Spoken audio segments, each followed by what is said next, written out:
Hello, it is time to finish up the Dark Phoenix Saga, Classic X-Men issue 43. I've been kind of putting this one off a little bit because I don't want the story to end. I mean, it's already ended years ago. We all know how it ends. But it's so fun revisiting these books and getting to experience the story. I've mentioned this on all the other Classic X-Men books that I've reviewed. When I was reading these in real time, it was some of my favorite comics ever. I was collecting these at the same time as the regular Uncanny X-Men, and they were such an interesting divergent of points of time in the characters' lives, where these were classic X-Men, where it's reprinting stories that had already happened some years ago, and then you're also reading Uncanny X-Men by the same writer, just years later in terms of when the stories were written, and getting to see where the X-Men were at that time. It's a very interesting kind of dynamic to experience at the time. But getting to just read these stories and experience them as close as I possibly could to the way that people who read them in their original printing and their original release date, and not really knowing how everything was going to turn out. It was such a fun experience as a kid. I believe this was printed in 1990, January of 1990. So I was like a 13-year-old kid. They're just great stories. I think anybody who read these at the time certainly understands that. So we're just going to get into it and go over the final issue, the final chapter. I mean, it's not the end of the story in terms of X-Men. I mean, there's ramifications from this story to come for years because, of course, it's Claremont. He always has plot lines going on forever, and I don't mean that as a negative. But as far as the actual specific story of the Dark Phoenix Saga, this is the wrap-up to the whole story that's been going on for quite a while. Last time we looked at this issue, setting up to where the X-Men had confronted Dark Phoenix. She became Dark Phoenix after the whole Hellfire Club story. She flew off into space, wiped out a whole planet of billions of aliens, and they all died. And then she comes back to Earth, and the X-Men have to fight her, and she easily defeats them. Wolverine had an opportunity to kill her, but he hesitated because he can't stab her to death. We understand that. We understand why. But it basically came down to a mental war, mind war between Jean Grey, Dark Phoenix, and Professor X. And he was able to lock away the Phoenix power within her. Now, they don't say that they purged her of it, just that he set up, they refer to it as psychic circuit breakers, which is kind of silly sounding, but it's fine, to block the power from her and return Jean Grey to her normal self. So it's like, okay, the Dark Phoenix is gone, she's here, holy shit, we're so lucky. But the last thing we see is the X-Men get teleported away. They're just gone. And, well, where the hell did they go? We're going to pick up right here. Before I move on, every issue of these classic X-Men that I've been going through so far had a cover by this artist, Steve Lytle. I say this every time. I hope I'm saying his last name correctly. And they are just fantastic. It's not to be dismissive of the covers that were on the original books, which the old issues of Classic X-Men used to reprint the original cover in the back of them, and then they quickly stopped doing that. So I don't even know what it looks like. Obviously, I could look it up. I got to give it to the Steve Lytle guy. He's just fantastic. He made a more modern-looking cover, for lack of a better term, that I feel just was a little bit more dynamic and dramatic to fit the tone. And these are the only covers I'm aware of because this is what I grew up reading, so these are the ones I think of.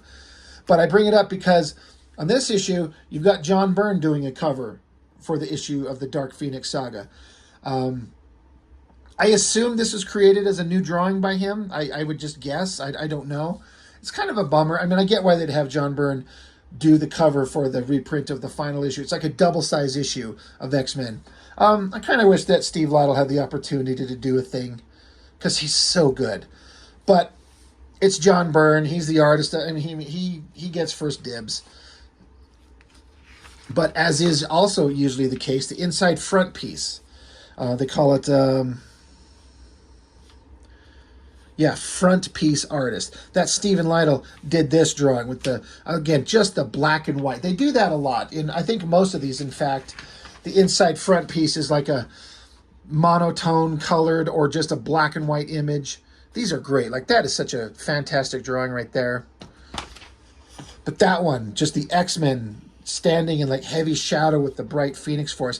It's like the Phoenix Force is bright and powerful and terrifying, but they look sad. Now, if you know what happens in the story, you kind of understand why. But that's a great illustration. That's another one of those, like, God, it'd be so awesome to own the original of that.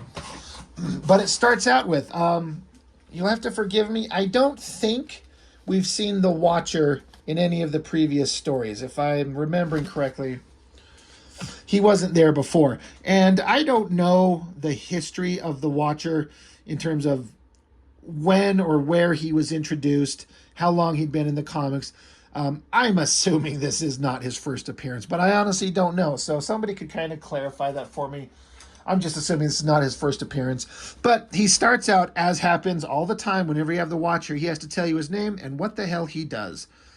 He's from a race of people that watch and record, and they're always there to observe events of great importance in the universe, to bear witness.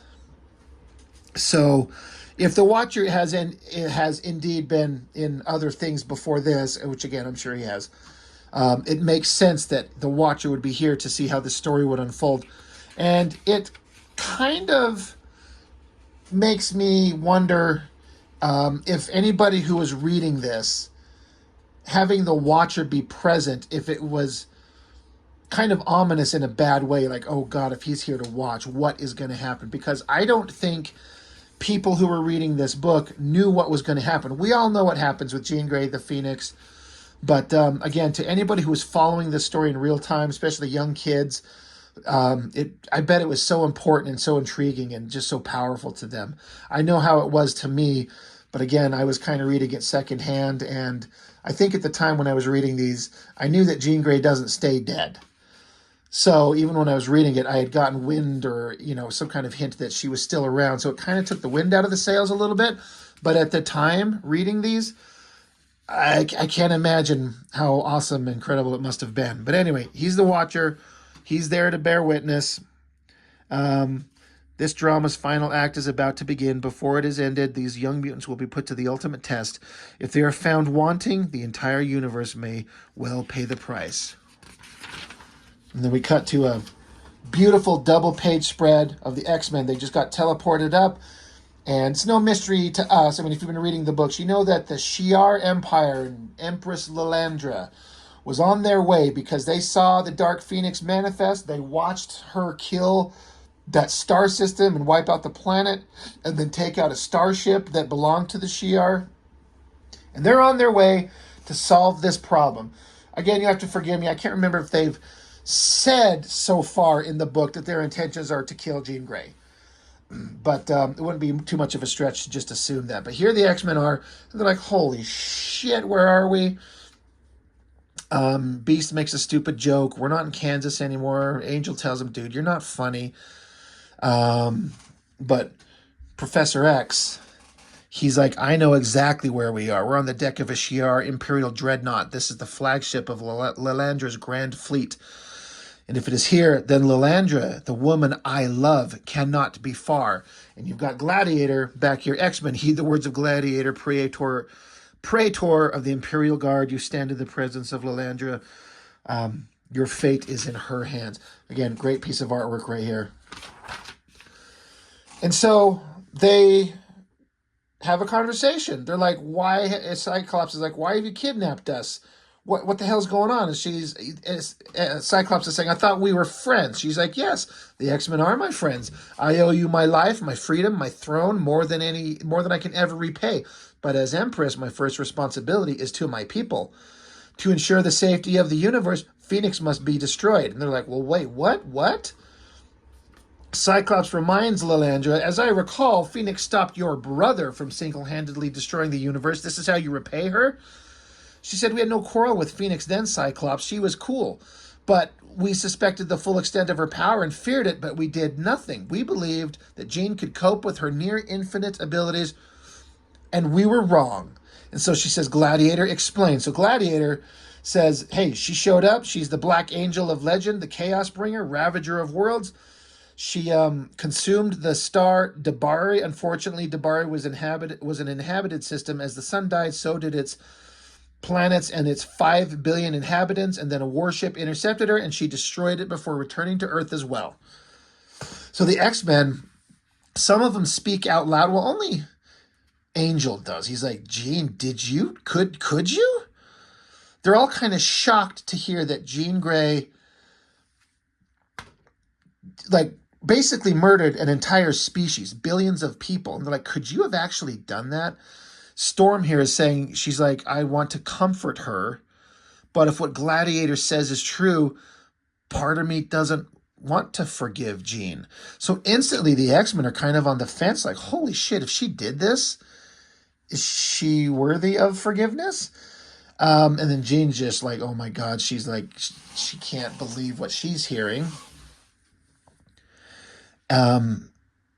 Cyclops is just thinking to himself, as Dark Phoenix, she killed without mercy or remorse, and now she's Jean Grey again, but the memory of what she did is almost more than she can bear. Lilandra continues, as much as I personally wish things were otherwise, X-Men, I have no alternative. Surrender her or suffer the consequences. Cyclops continues speaking for the X-Men and speaking up. He's like, no, the Dark Phoenix that entity no longer exists. Professor X removed that part from Jean. Her power is under control. She's suffered enough. Just let us be. And she says, some random guy is like, suffered, Earthling? Tell that to the spirits of the Dabari dead who cry out for vengeance. Lilandra tells the random guy to shut the fuck up. But what was undone once may be undone again. So long as Phoenix exists in any form, at any power level, she's a deadly threat to all that lives. I'm sorry, Cyclops. I know you are sincere, but the risk is too great. So as a story point, you have to acknowledge that Lilandra, as much as she's like here to like forcefully take Jean Grey and kill her, essentially. They don't say kill, but what else are they going to do? That's what we mean. Nothing she said is incorrect. Nothing she said is untrue. Jean Grey has the power, and as long as she's alive, it was released once. It could be released again. She killed an entire species. Who's next? And we're just going to hope that it doesn't happen. Now you want to kind of consider a sentient being's individual, inalienable human rights. But when you have infinite power and no control, is it wrong to forcefully end that? I mean, it's one thing to sit here and kind of debate the morality of it when it's a concept in a comic book, but it forces you to kind of stop and ask these questions. I don't know why this just come to my mind, but it reminds me of the best of Star Trek. As lame as that might sound to some of you. I'm a big Star Trek fan, but what I like about Star Trek is it presents, when it's at its best, it presents a moral or ethical conundrum and doesn't provide any easy answers, and the characters have to debate, what do we do? What is best? What is right? How do we solve this problem? And then they come up with a solution, and it's not always the best, but it's what they did. And so, I don't know, that kind of moral consideration just comes up as I was reading this. But honestly, Lilandra's right. What do? Maybe you could can we come up with an alternative? Can we keep her in a coma until we can find some technological or magical or something, some kind of way to separate the Phoenix entity? Is it even possible? I don't know that they know at this point. I think they do address it later that it is actually not possible. But I can see it from Lilandra's perspective. She's like, holy shit, she killed a bunch of people. We got to kill her. And of course, the X-Men are really like, well, no, we're not going to do that. So Professor X throws out a cultural phrase to employ, to challenge you to a duel of honor. He's using his knowledge of Lilandra and the Shi'ar To which Lilandra, in her own mind, she's thinking to herself, she's like, Charles, you learned so much about us when you stayed with us. You just issued a challenge, and it's one that cannot be refused. So she says, Charles, my beloved, in her mind, she's thinking, Charles, my beloved, had the fates weaved a different tapestry, we might have had the stars. Instead, we faced nothing but the ashes of dying dreams. Very, poetic dialogue from Chris Claremont, but it works. So there's some representatives of the Kree and Skrull empires there, and they're like, hey, wait a minute. We joined up with you because you agreed to put an end to the Phoenix threat. And there was no conversation of a duel of honor. And so she's like, oh, these fucking guys. Jesus Christ. So she goes into her like video chat to talk with the supreme intelligence of the Kree Empire and the Empress of the Skrulls. And they're like, these humans, they're stubborn, but they're honorable. So we agree to allowing the challenge happen as long as they're not allowed to win. And they're like, so she's like, yeah, I know. All right. She has to like play galactic politics with these fucking other stupid alien races who honestly deserve a voice. Their existence is threatened as well. So it's fine. It's understandable. But after all that, she gets done with her little FaceTiming. She comes back and comes to Professor X and says, your challenge has been accepted. I pray you will not live to regret what you've done this day. Now, this is something I thought was, I don't want to say out of character, but I was a little surprised. Beast is over here saying Professor Xavier had no right to issue that challenge in all our names without consulting us. So Beast is a little bit like, hey, I didn't agree to fight to the death. Now, I don't think for a second that Beast is not willing to fight to the death for Jean Grey, one of his oldest friends and comrades and, teammate. But he's kind of like, well, maybe we don't agree that she should just be let go. Maybe Lilandra has a point, and maybe I kind of think that's the way to go. Maybe we should have a conversation before you just volunteer us to fight to the death. I was kind of surprised to have him put that on Beast. I wonder what made Chris Claremont put Beast as the one to have that moral and ethical kind of problem. I like it. It's interesting, but it was kind of a surprise. Anyway, Beast kind of gets mouthy, and they have to kind of tell him to calm down. And she's like, your courage and loyalty do you credit, Beast. You will have a day to rest, to recover your strength, and to prepare. The duel begins at dawn. So then it cuts back to, we have a couple of pages of getting to see each member of the team having some personal thoughts about what they're about to do, everything they've just experienced and everything they've just gone through. Now, I got to say, if you've been reading this story, this whole storyline involving the Hellfire Club and then the Dark Phoenix Saga, it feels like it's only happened over a matter of days, like 2 or 3 days. I could be wrong. I don't know what the exact time frame is, but what a fucking week for these X-Men. Like, holy Lord, they've been through the worst shit ever, starting with the Hellfire Club, meeting Kitty Pryde, meeting Dazzler, going through that hell, and then Mastermind and Dark Phoenix, and now they're up here and they're gonna have to fight to the death to protect Jean Grey. They're going through it. Anyway, Jean Grey, she's thinking to herself, only hours ago, is that all? As Dark Phoenix, I held the whole universe in the palm of my hand. For a while, I was almost God. It was terrible and yet beautiful, an angel. I didn't want that awesome power. I didn't mean to do what I did, but I did it just the same. Now the time has come to pay the price. God, merciful God, help me. Give me the strength. Now this is an interesting thought of what you think she's getting at and what she's actually getting at. Now the time has come to pay the price. God, merciful God, help me. Give me the strength.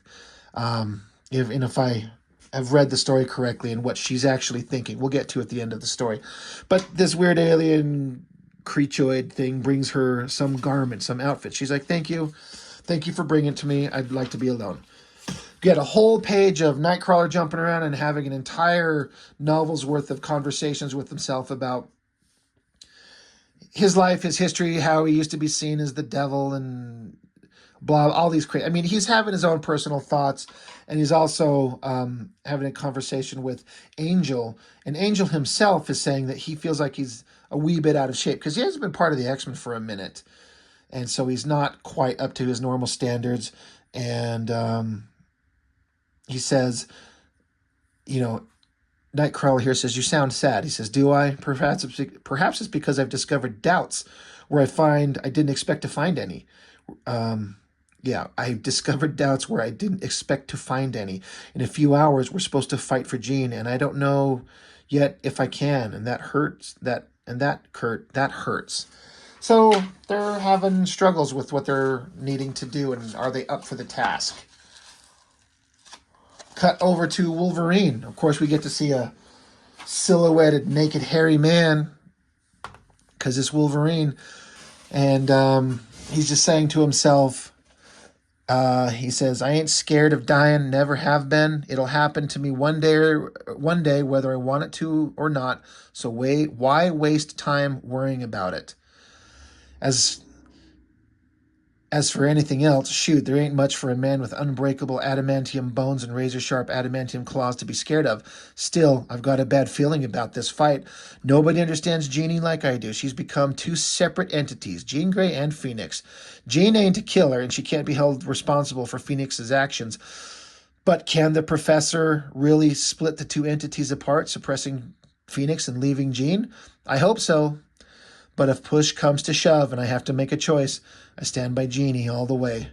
So he's acknowledging, like, I don't know if this is going to work, but it doesn't matter. I'm on Jean Grey's side, no matter what. I do like his mask mounted up here. So it's not like a loose, floppy thing, like I think it's always been portrayed as. It's like a helmet. I don't know if that makes any sense, but it looks pretty fucking awesome.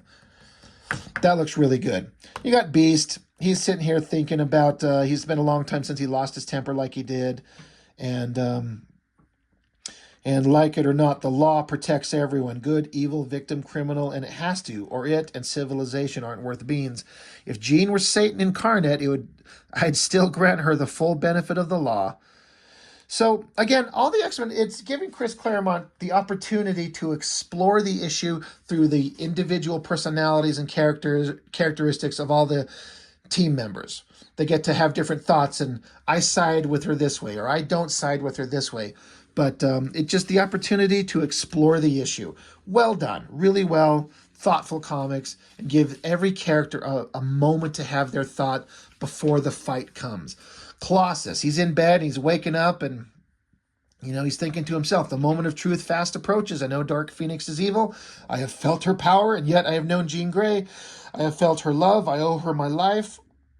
When we X-Men fought Dark Phoenix, we were not trying to destroy her, but cure her.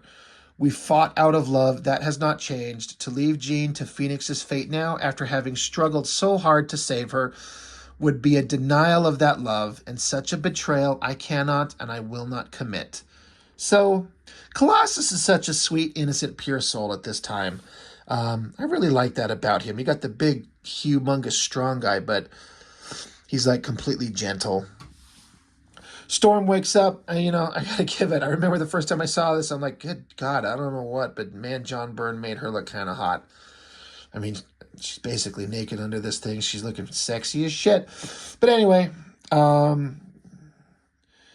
again, it's the same as always.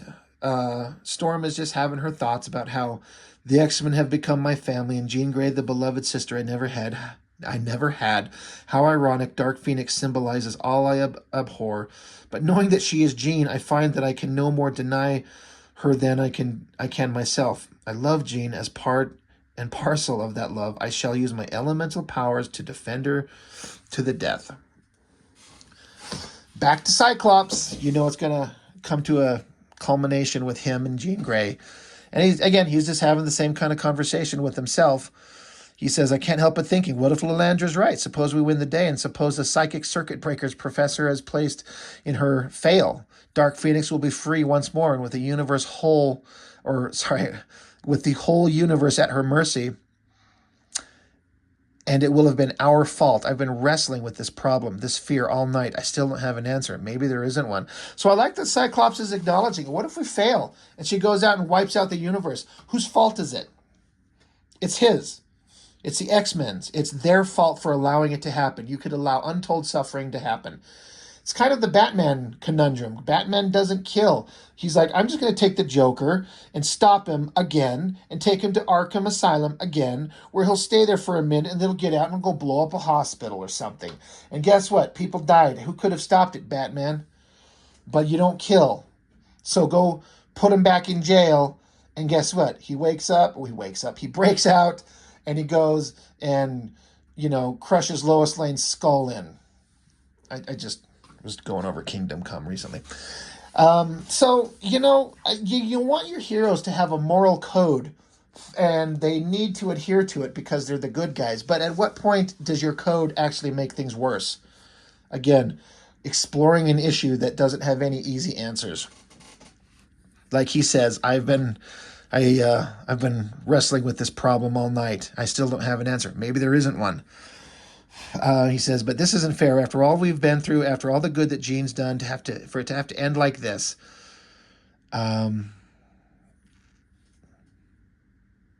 So he's just having his thoughts. And Jean Grey, she can still read his mind. She says, I'm still a telepath.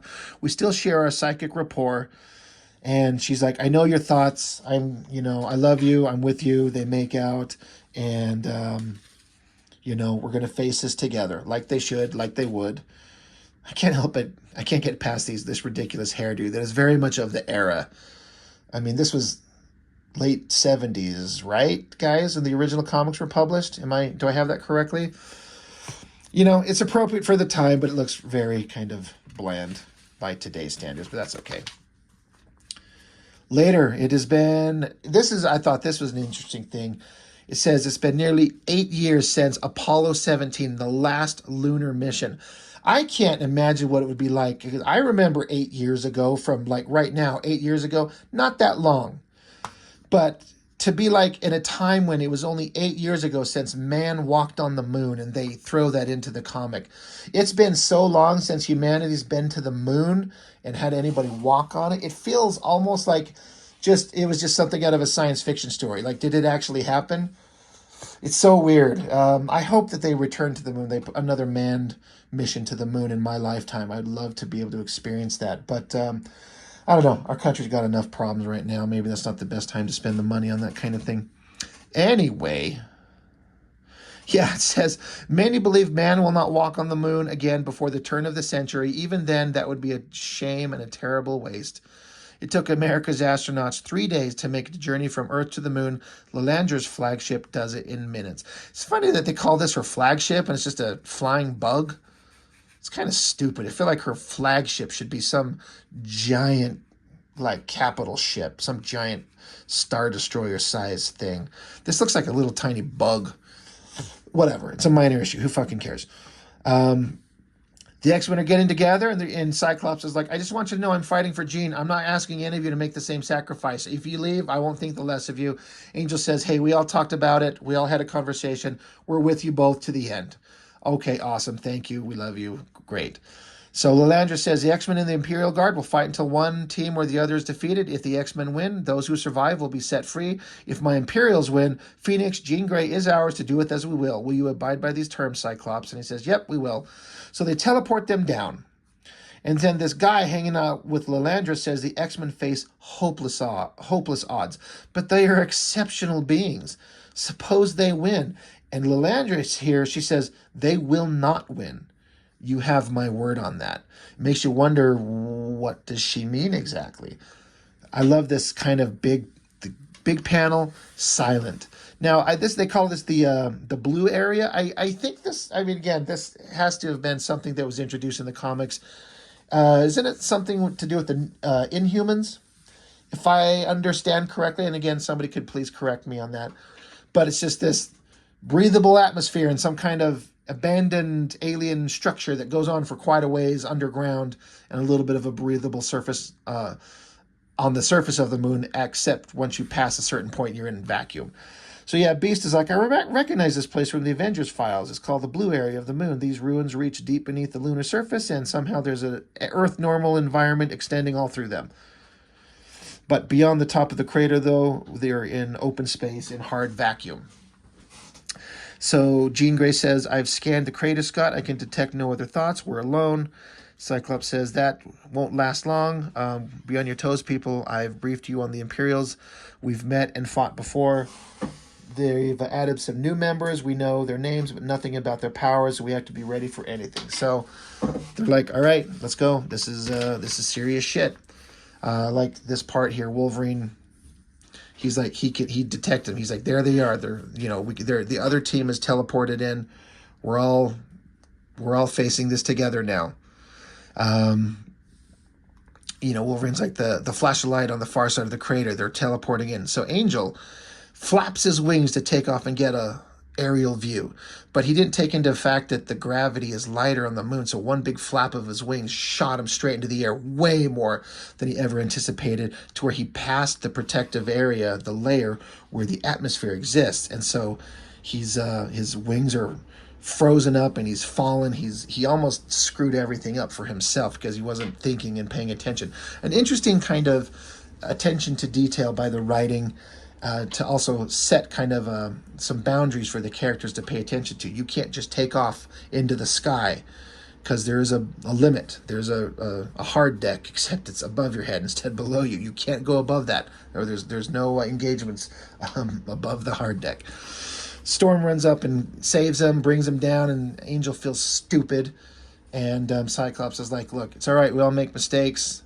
But come on, we got to keep ourselves, we got to keep our wits about us. We got major things to handle here. Colossus and Wolverine, they're staring off like they're on their way. Do we make a stand? What do we do? Cyclops says, everyone break up, go your separate directions. Start with hit and run tactics, throw the Imperials off balance, and whittle down their forces. For now, we split up. We've got these ruins, Beast. Let's use them to our best advantage. So Beast is like, oh, goody. I just love playing hide and seek. So they break up. They separate into separate teams.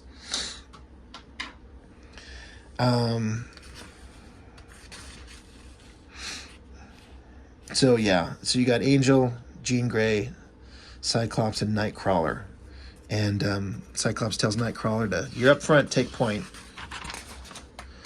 Suddenly a big blast of fire. And you got two members, a character named Starbolt, and I think this is Oracle, and Smasher. Yeah, they say that right here. So the fight begins. Angel jumps into the air, and the battle begins. Now, this is one of my favorite moments, and I've said this before.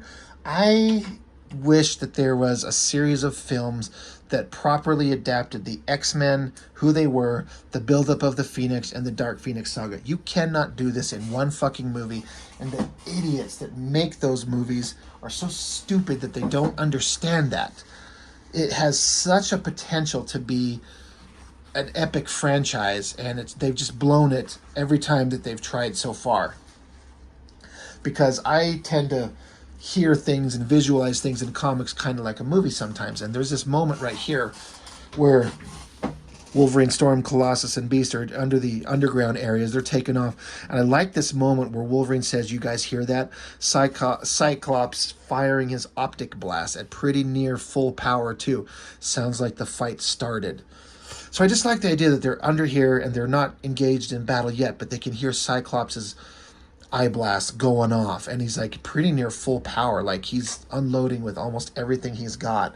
It's just a really kind of ominous moment that I really thought worked really well. As a kid, I was like, oh, that's the intensity of the story was building up for me. But Beast is like, well, they're like, should we not go and help them? Colossus says, and Beast is like, we got to follow Cyclops' orders, his instructions, and I'm pretty sure there's enough to keep us involved soon enough. And then, see what I mean? There is something here. And so B says, Colossus, this reject Robbie the robot looks right up your alley. Wolverine, you back him up when I give the word. I always liked this. I don't know who this character is. If I've ever seen this character, I never saw him before, and I don't know that I've ever seen him since. But I thought he was kind of interesting. He says, organic beings, we are War Star, where we offer you a choice, honorable surrender or honorable death. So that's pretty epic. And I like the name War Star, honestly. I was like, oh, that's kind of fucking awesome. And to the credit of Colossus starts beating the shit out of him. just starts pummeling into him. Storm tells him, like, or, you know, Storm, like Beast was saying, Colossus, take him, let's go. And but Warstar has this little component in his back, another smaller robotic version that jumps out, grabs onto Beast. So Wolverine's like, well, that's my cue to get involved. Give me about 5 seconds. He basically is like, I got my claws. I can rip these machines apart. But behind them is Gladiator, who just rips the ground open and sends both Wolverine and Storm tumbling into a big pit. And Gladiator, this character, as I understand it, he's basically at the strength level of Superman. And that in and of itself would end this fight, honestly. If this was just Superman versus the X-Men, I don't think that they could take him if we're being really, like, full power, deadly serious with our powers. I think Superman could just take everybody. That's how powerful he is. So if that's Gladiator's superpowers, his power set is like Superman level. That's kind of intimidating and scary. Anyway, rips open a hole in the ground, sends Wolverine and Storm tumbling down. So, of course, again, Storm has to catch a guy that's falling. And so they come down here, but then as they go down this pit into these lower levels of the blue area, they notice there's this big crystal building, and they're like, it is completely different architecture than everything else surrounding us. And everything surrounding us looks old, and that looks brand new. So what the fuck is this? And Wolverine's like, well, there's someone guarding it, and this character's like, I am called Earthquake, mammals. Behold the reasons why. So he shakes the ground. Storm tumbles one way. Wolverine tumbles this way. He tumbles into this building and basically, like, absorbs into the... He falls into it somehow. And we'll get to where he goes. It's a really interesting but kind of a weird story point. I love this shot of Storm right here. Her cape is such a unique cape. It's just a round shape on each side. There's no sharp point like a traditional cape. It's just this round shape hanging off her, and when drawn correctly, it can look really powerful. Storm using the maximum ability of her mutant powers of Storm that she can. The problem is there's not much atmosphere here on the moon in this little contained area, so she can't utilize her abilities at their maximum potential. Storm is one of the most powerful members, but you know, when you can conjure up tornadoes and lightning blasts, I mean, holy shit, that's super powerful, but she can't really access that full level of her abilities, so she's kind of hampered.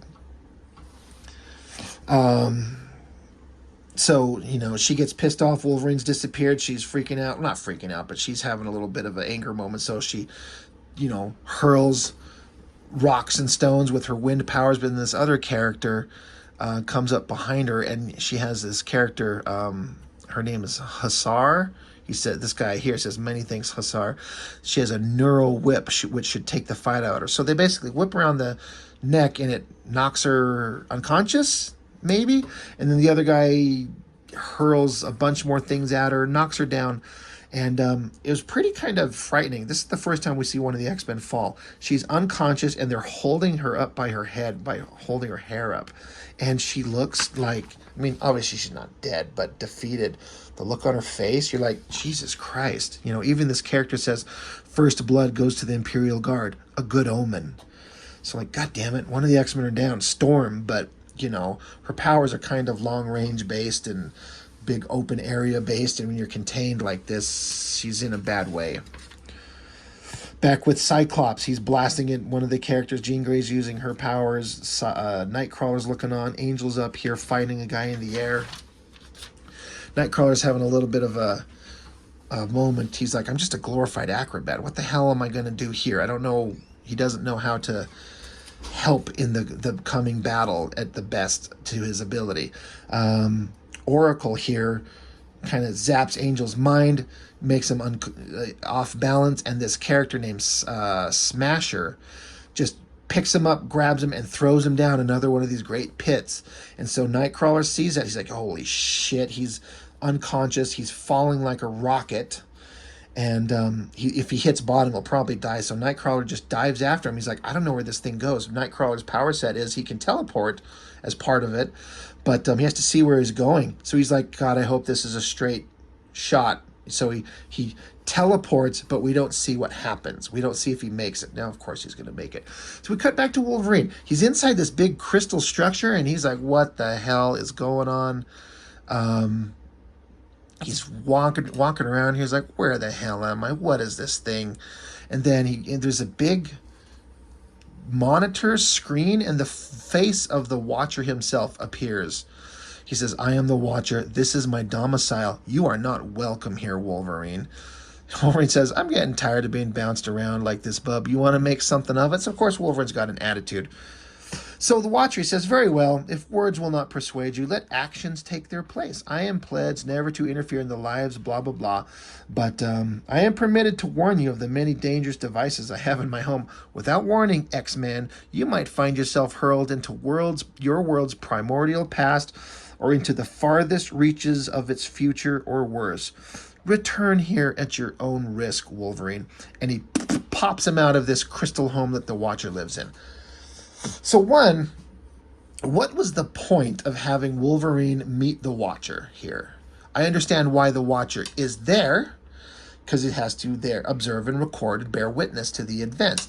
But why have Wolverine, why expend a page in the middle of the story for Wolverine to meet him just to get threatened? Like, he's like, the Watcher's like, dude, I could drop you off any damn place I want to. Don't come back. I mean, okay. What is interesting is there's an issue of What If, which I have reviewed on the channel, and it's an alternate take on this exact moment right here. Instead of dropping Wolverine off back into his normal place and time in the events of the comic, the Watcher drops him off in the age of Conan the Barbarian. And the issue is called, What If Wolverine Fought Conan the Barbarian? So how do you get Conan and Wolverine together? Well, there was a setup years before where somebody could just drop them off at any point in time. And so it's a pretty damn good issue. The art was kind of subpar in several places and pretty good in others. But I enjoyed the story where Wolverine encounters Red Sonja, and she wants to fight him, but he defeats her easily. And so as a reward, she's forced to, like, anytime I finally met a man who could defeat me. And part of my vow is that if you can defeat me in battle, you can have sex with me if you want. And Wolverine's like, yeah, I don't do that kind of shit. So thanks, bye. And he takes off. And so Red Sonja was kind of fascinated by that and followed him. And they had a couple adventures. They run into Conan, and the story kind of culminates with the wizard using his magical abilities to scan the infinite realities and finds the point in time where Wolverine is supposed to be. But in the subsequent battle, Conan accidentally gets dropped into that pool that teleports, was supposed to send Wolverine back to this moment, but instead it sent Conan the Barbarian back to this moment. And then he wakes up and looks to see a bunch of oddly clad people attacking a beautiful red-haired woman, which is reminded him of Red Sonja because he was sweet on her. So he interrupts the battle and allows the X-Men to fail and the Dark Phoenix to reassert itself and wipe out the universe. Meanwhile, back in time, Wolverine gets to live out his days fighting monsters and banging Red Sonja until he dies. So he got the good part of that one. But it was an interesting use of this random moment in this comic. But why is this moment here? I don't understand.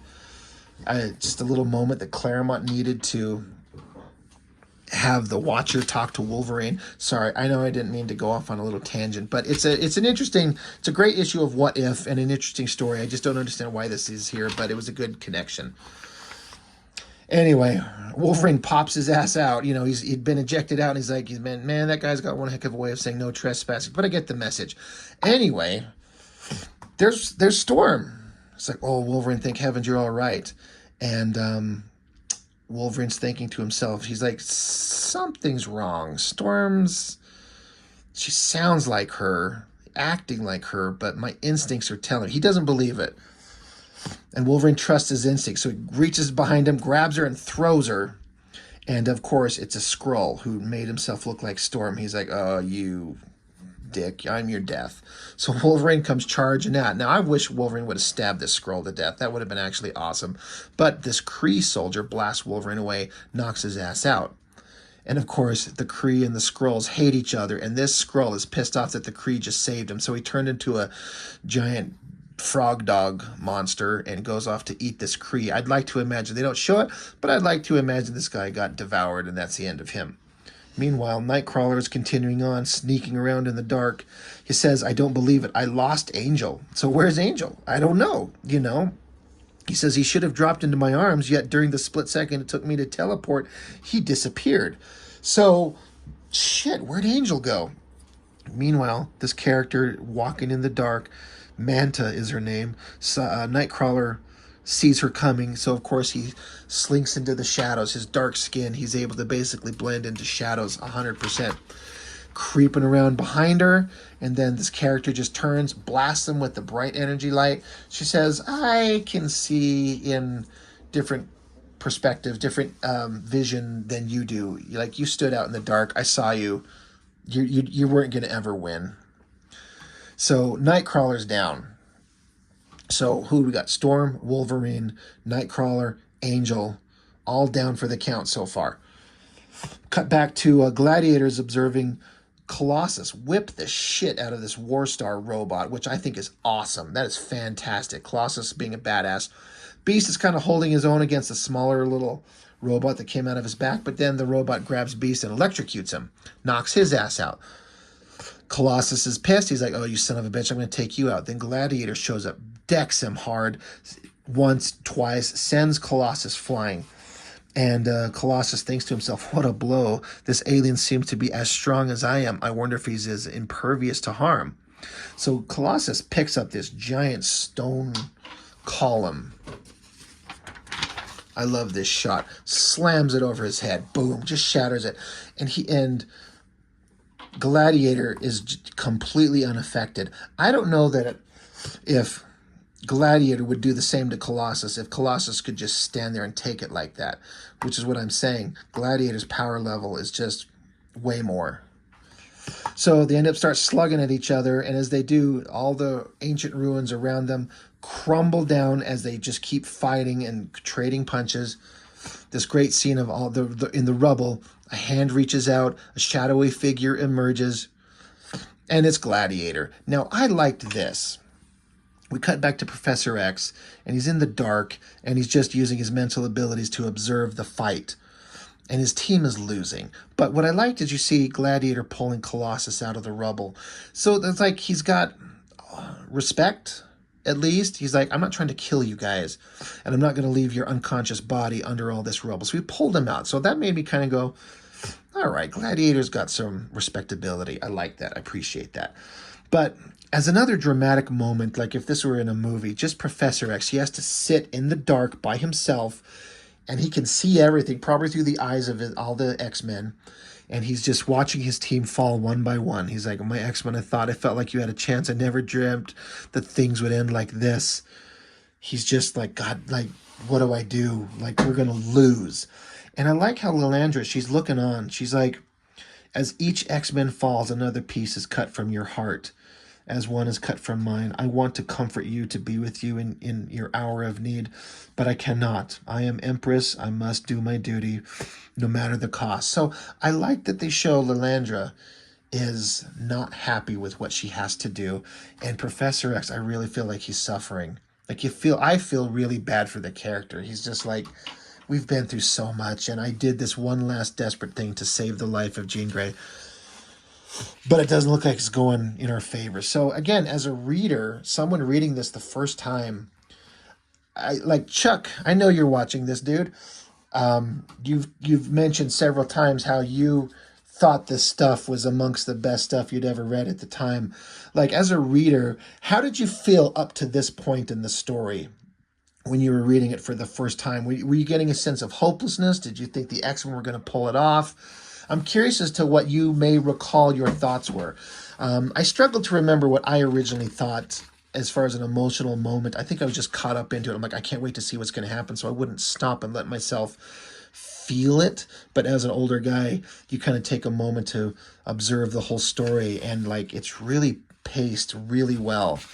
But I'm really curious as to what some other people thought when they read this for the first time in real time. I think it also helps to read these books with a month gap in between, as opposed to reading it as a full collection straight through. I think there's something to be said for making you take a chunk of the story and get to read it this month and then sit and live with it and experience it and talk about it with your friends and dwell on it and think about it and have to wait 30 days before you get the next chapter. I think some things are better when doled out in small doses. There's been TV shows that I know that I watched and you were forced to wait to see what happened, and it made the viewing experience more emotionally engaging than they just dump everything on streaming and you binge watch the entire thing in a day. I think you lose something in the experience. Anyway, Jean Grey and Cyclops. Jean Grey saying to Scott, she's like, we're the only ones left. Everyone else is down. We're it. So Cyclops is like, well, so much for my brilliant strategy. He's like, I don't know what else to do now. He's like, my optic blasts are keeping them at a distance, but they're not actually attacking us anymore. I think what they're doing is they're holding off for everyone to rally around us to take us on. So Cyclops is like, we have to lose them. So Jean Grey points to this little nook in the wall, and they dive in there just to hide. And Cyclops is like, this is too shallow. We'll be spotted instantly. She's like, no. She uses her telekinesis to pull the sand up and create a wall, so that they're kind of hidden, at least temporarily, and this little shadowy drawing of the characters go zipping by. She's like, see, there they go. So, Jean Grey's like, we got a moment to take for ourselves, but we're going to have to go out eventually. So Cyclops says, there's so much I want to say to you, so much that I feel I don't have the words. What do you say in this moment where you might be facing the end right now, and you're with the one person in the universe you want to be with more than anything, you care about more than anything? What do you say when you have seconds? She's like, I know what your thoughts are. You don't even have to say it. So she drops the cover and they take off, and they show Jean Grey throwing a bunch of rubble at Smasher and Cyclops blasting at the flame guy. I can't remember his name. Oracle's there. And then this is where the storytelling gets really interesting. I'm not saying that they could have done it differently and it would have been better. They could have done it differently. I think it would have been equally as effective. But there's an interesting thing that happens here. I think it works. I mean, obviously it works. What does it mean? Who the hell am I? I'm not trying to say I know better. Well, I'll tell you what I mean. You see them run out of here and they start fighting again. They just full on, we're going to fight until we can't fight anymore. The rest of the Imperial Guard come along, and there's this kind of explosion energy going on right here. And that's where the battle's going. And then the camera view backs away and backs away, but the energy where they're doing their battle is getting more and more intense. I love this shot. The moon, the sun in the distance, but the energy from their battle is getting so big you can see it from fucking space. And then you got the little stupid bug ship, and they're like, something is happening. Our instruments are registering off the scales. And they're like, Shara and Kathiri, no, something bad is happening. A giant laser blast rockets off of the surface, blows a hole into the ship, and it says, Phoenix is reborn. So this is how they had Jean Grey's Phoenix powers re-emerge. They just have her have a little emotional moment. They go into battle. The Imperial Guards attack them, and then the fury of their battle is so intense that suddenly Jean Grey, just the Phoenix is reborn, blows away a ship. Now you don't see it yet. You see it here. But Phoenix is reborn, and they're like, holy shit, the ship is damaged, not destroyed. And so Lilandra's saying, she's like, holy shit, alert the Grand Fleet, Plan Omega. If we fail in our mission, burn this world, this system, this entire stellar cluster. Do whatever is necessary to ensure the Phoenix is destroyed. So she's like, holy shit, what I feared was going to happen has happened. What the X-Men said would not be able to happen has happened. And she's telling her fleet, vaporize this entire star system if you have to kill her. And Professor X, he's like, holy shit, she's right. Things have gone too far. I have done all I could. Too little, far too late. Now I must act to save the human race. He says, hear me, my X-Men, hear me. Kind of like a classic, like, to me, my X-Men, the shot of Professor X's face calling to his team. And we cut back over here. All the, looks like the Imperial Guard are lying down, not dead, but, defeated. And then there's just a little tiny silhouette of the Phoenix Force. Now, I think of how this would be drawn by modern artists and probably scripted out. This scene would be like a double-page spread, which would be very effective. But right here, how she's just this little tiny panel, 1/4 of the page, the Phoenix has reemerged. I wondered if some of this is being done because page count was coming to an end and we don't have much real estate to expend on visual excitement. We need to tell the story and get it over in the page count that we have. I bet that there's something to be said for that. But it says here, it happened so fast. No time to stop herself. No time even for thought. She saw Cyclops cut down, and the cry of shock and grief and terror that welled within her shattered the psychic restraints that Professor Xavier had placed around her power. So we didn't see it, but the Imperial Guard knocked Cyclops on his ass, and she saw her lover go down, and she freaked the fuck out. And in that emotional resurgence, the Phoenix reasserted itself. So Professor X's ability to contain the Phoenix, not very effective. I'm sure he did the best that he thought, but the Phoenix is, a very powerful entity. So Professor X forcibly awakens the X-Men. They're all knocked unconscious, but he goes into their mind and forces them to consciousness, and says, the Phoenix is here. She's back. You have got to take her out while she's comparatively weak. And Cyclops is like, there's got to be a different way. And Professor X says, if there was, don't you think I'd be doing it? So Jean Grey, she sees Cyclops blast a wall that dumps a bunch of rubble onto her. And Jean Grey's thinking to herself, she's like, good Scott, you're doing exactly what I prayed you would. Like, she's basically saying, I want you to take me out. Now, you notice the color of her outfit. You only see these little tiny things. She's not Dark Phoenix. She's just regular Phoenix in like green and gold instead of red and gold. A bunch of rubble comes tumbling down on her. She deflects it. So she's still powerful, but at this moment, she has limits for the moment, and she's reached them. So she's weak, and she's vulnerable. So Storm comes running up. The Professor's voice in my mind forcing me awake. He says, Jean's become Phoenix again. Storm's like, oh, Jesus, Lord, what? We have to stop her. So Storm's like, is that possible? I don't know, but we have to try. Keep her off balance. Make her use up her powers. Burn herself out. Storm says she'll do what she can. Throws a tornado at Jean Grey. So in the distance, you got Nightcrawler, Colossus, and Wolverine all looking on. Wolverine saying, nice move, Storm, but even from here, I can see how badly you're hurt. You can't keep up this kind of pressure for long. So Nightcrawler's saying, I heard the Professor Xavier yelling me to wake up. What do we do? So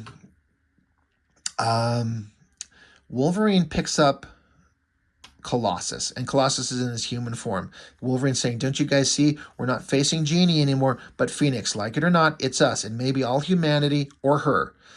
Now, this is a moment I kind of, from a character perspective, kind of disagree with. I like it. It's a powerful moment. What happens is Wolverine picks up Colossus because he can, because they're on this area on the moon, so gravity's lighter, so Wolverine can actually lift his ass and throw him. And Wolverine says, it's a variation on the theme, bub, the fastball special, only in the moon's lighter gravity. I can play pitcher instead of you. And Wolverine says, I loved that woman, Pete. Because of that love, I might hesitate. It happened before, and we almost got killed as a result of that. That's a risk I can't afford to take. So it did happen where Wolverine had the opportunity. I showed you in this book where Wolverine dives at her. He's like, I got to end this. And he put the claws to her throat, and she begged him to kill her. And he couldn't do it. And so Wolverine's saying here, I might hesitate again. So he picks up the gentle, like, lovable Colossus, throws him at Jean Grey and says, punch her to death. Kill her. Now, that's not fair to do to Colossus. It's not fair to put him in that position. And I also think it's because, one, Colossus definitely will hesitate. Even though Wolverine's telling him, he says, it's up to you, Colossus. You probably only have that one shot. Make sure that when Phoenix goes down, she won't get up. And Colossus turns into his metal form. He says, you ask me to kill Wolverine, something I have never done. Worse, you ask me to kill a friend. He says, I can't. So he decks her hard.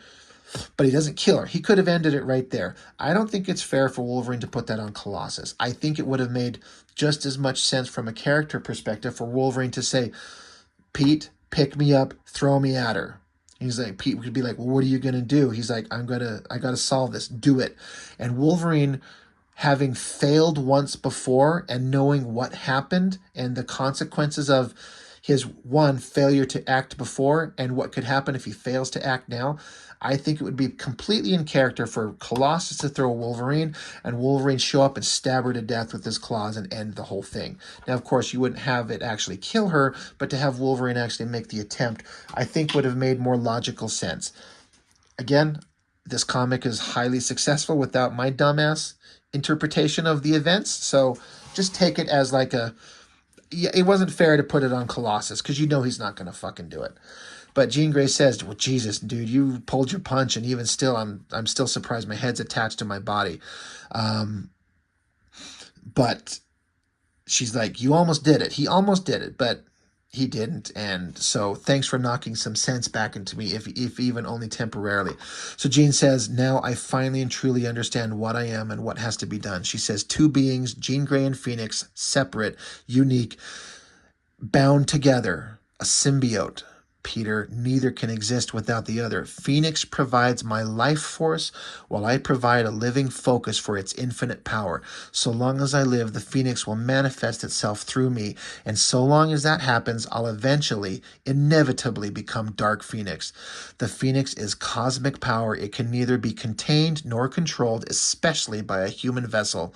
Return it to the cosmos, which is its home. Kill me. And Cyclops is like, Jesus, no, it doesn't have to be like this. You have an intellect, Jean, a will, a soul. Use them. Fight this dark side of yourself. We'll help you. So Jean dives, she runs off into this dark corner. She's still got her green and gold outfit. So she's still Phoenix. She's not Dark Phoenix yet. So as she runs off, Cyclops chases after her. She's like, Jean, you're not giving us any choice. So Jean stops him, freezes him right there, and you can see her outfit is turning into the red and gold. The Dark Phoenix is reasserting itself.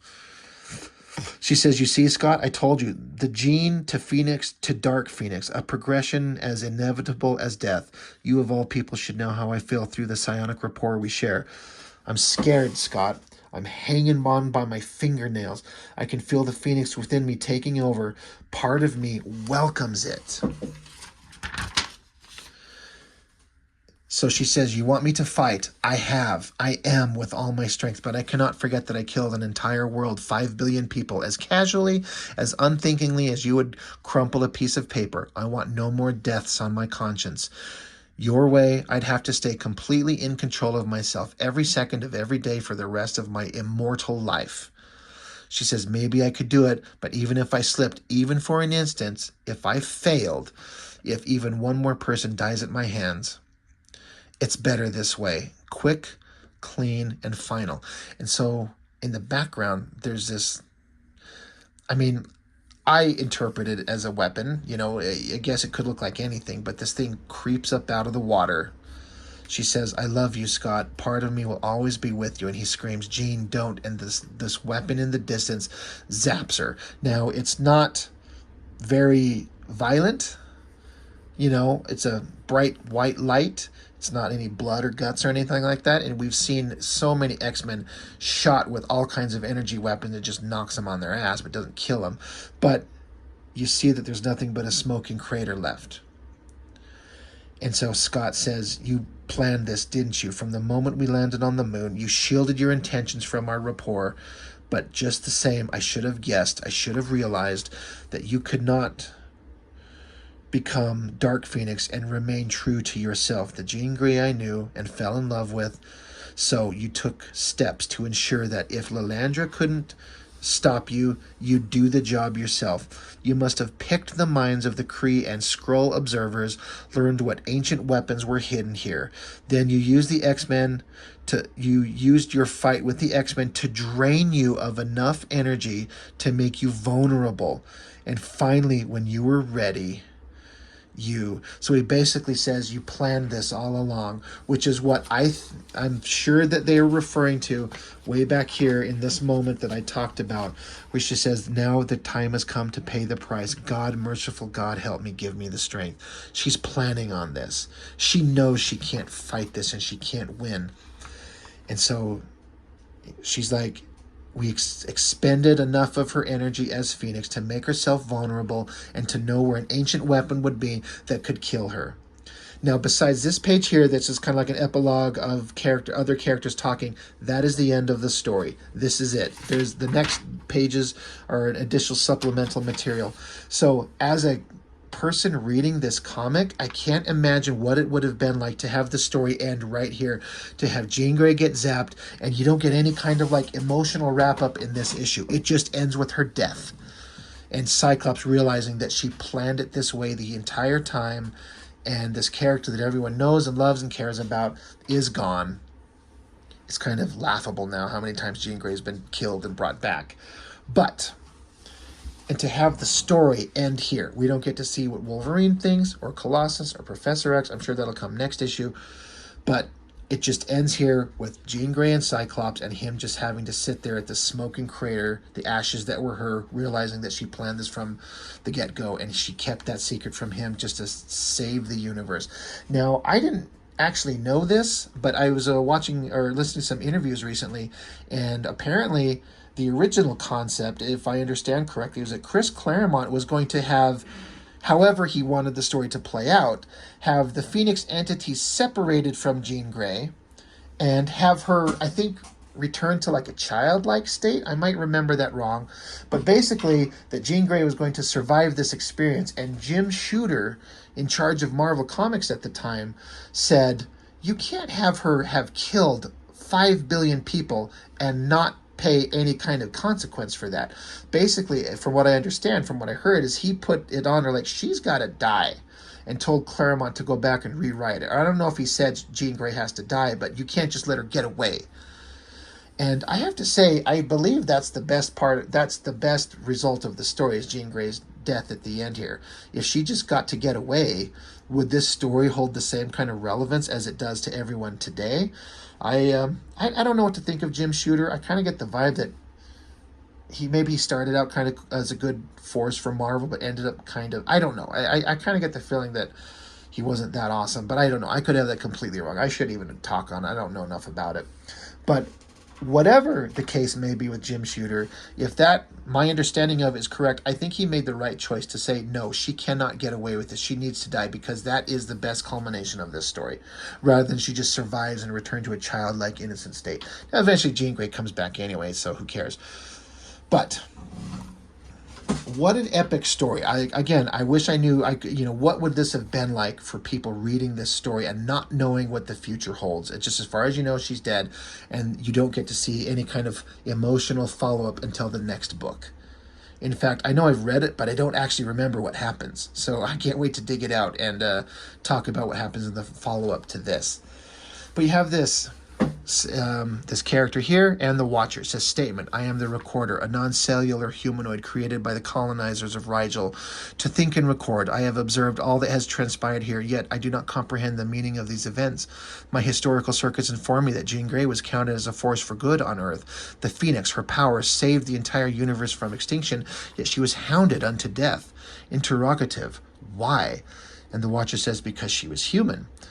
And this Recorder says, insufficient answer, Watcher, please, elaborate.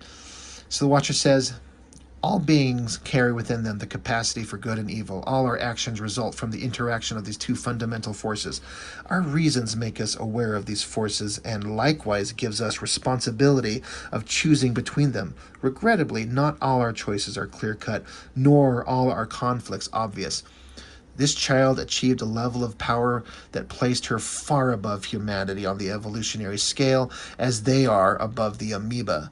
She had only to think, and that thought would become instant reality.